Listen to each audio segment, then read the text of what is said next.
આરતી ભાઈ ખોખો બાપુ આરતી તો મારી વિનંતી છે થોડી વાર પર ખપી જાઓ બાપુ અરે ભાઈ ગોવાળિયા શું વાત છે ભાઈ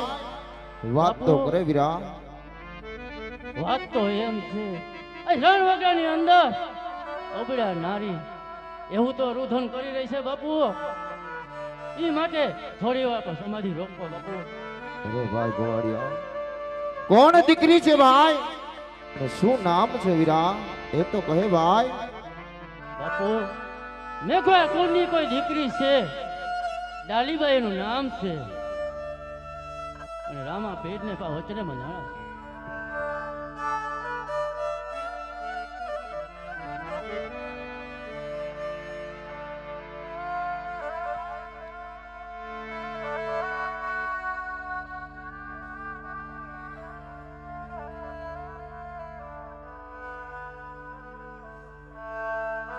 બેન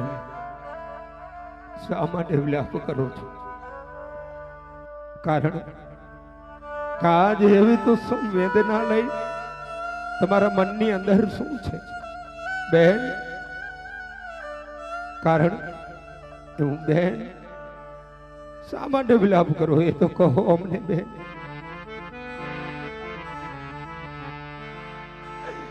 અરે ભાઈ आज तुम्हारी अभागनी बेन ने भूल गया काम भाई शा માટે ભાઈ आज मन मंगणाની માલિપા आज બેન ડાલીને જીભની માનેલ ભાઈ બનાવી દી ભાઈ આ બેન ભાઈ યાદ કરો ये દિવસો ભાઈ અરે બેન ભાઈ આજ તેઓએ તમને વચન આપ્યું ને એ વચન હું બોલ્યો નથી કે વેરો નથી બેન કારણ કે બેન રાજપૂત કોઈ દી વચન આપે નહીં ને રાજપૂત વચન આપે તો મિથ્યા થાય નહીં અને જેથી રાજપૂત નું વચન મિથ્યા થાય ને તેથી તો રાજપૂતાઈ મરી જાહે બેન માટે બેન આજ કહો તમારા મનની અંદર હોય ને બેન એ કહો તમે તો મારા જન્મો જન્મના બેન છો માટે કહો બેન ઓ ભાઈ કે આજ સમાધિએ જવાની વાતો કરો છો ભાઈ કે આજ તમારી બેન ને એકલા મૂકીને જાવ છો સમાધિએ ભાઈ ભાઈ આજ વચન તો યાદ કરો ભાઈ કે મને મગણાની માલિપા તમારી અમાંગણી બેન ને વચન આપ્યું હતું ભાઈ કે જ્યારે આ ધરતી ઉપર મારી જીવન લીલા સમાપ્ત થાય જ્યારે પણ મારો સમાધિએ જવાનો વારો આવે સમાધિ વેળાએ તમારા પેલા મારી સમાધિ ગળાએ કારણ કે ભાઈ જ્યારે પણ સમાધિએ જઈ કે સ્વર્ગમાં પુરીમાં તમે જ્યારે આવો ત્યારે સ્વર્ગપુરીની માલિપા આજ તમારી બેન તમારું હામયું કરવા માટે તમારું સ્વાગત કરવા માટે સ્વર્ગપુરીમાં રહેશે બાપુ હા બેટા કે આજ ભાઈની સમાધિ કરાવવાની છે હા બેટા પણ ભાઈ પેલી સમાધિ મારી કરાવો શું વાત કરે છે દીકરા હા બાપુ બેટા ભાઈની સમાધિ પેલા તારી સમાધિ ખોદાવું મારા લાલ પણ બેટા એનું પણ તારે કાંઈક પ્રમાણ આપવું પડશે બાપુ કે આજ પેલી સમાધિ મારી ખોદાવો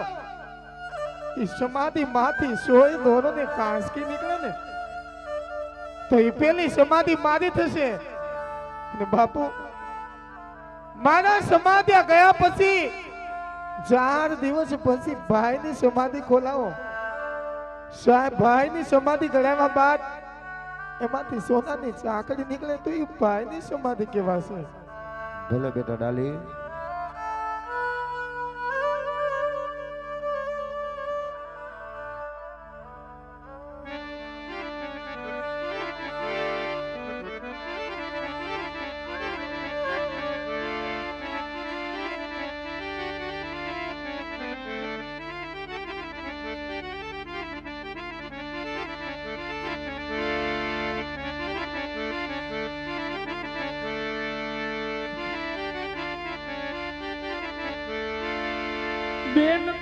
સમાધિ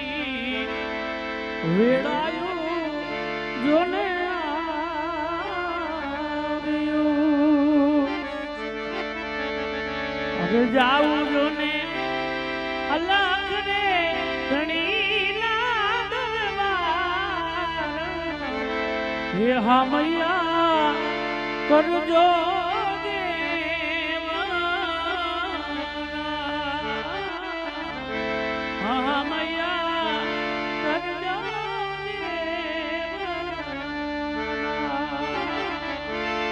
બેન તારી સમાધિ